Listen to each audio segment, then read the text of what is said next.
से इंसाफ करता हूँ। गुलों की बात चमन का निकार जिंदा है, खजा भी टूटे तो लुत्फ़े बहार जिंदा है। हजार बार पैबंदे खाक हो जाऊं, मेरा वतन मेरे परवरदिगार जिंदा है। साहिबे सद्र वो अंधेरों में लिपटे बामोदर, वो फिजाओं में छाए सकूत गवाते कि किस तरह करगस शाहीनों की सरजमीन पर शब खूब मारने चले आए थे, किस तरह काली माता के पैरोकार दबे पांव बढ़ते चले आए थे।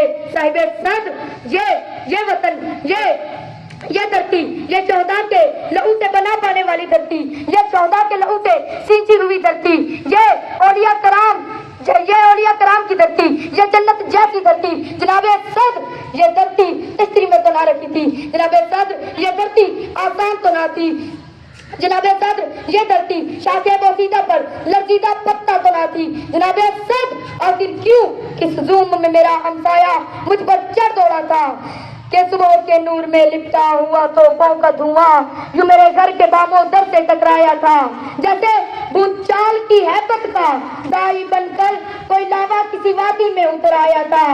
मैंने हैरत के दरीचों से जो बाहर झांका, मेरा घर फूंकने वाला मेरा हमसाया था। साहिबे सद्र अपने इन आखिरी विचार पर अपनी तकरीर का इख्तिताम करूंगा कि जब परचम जहां लेकर निकले हम नशी मक्तल उस वक्त से लेकर आज तलक जिलाद पे हैबत तारी है।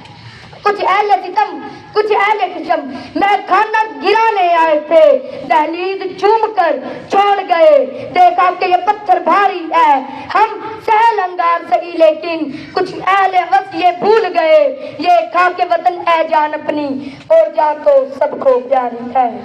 मेरे साथ मिलकर सब दोस्त नारा लगाए, पाकिस्तान 6 सितंबर यौम दिफा, अफ़वाज पाकिस्तान।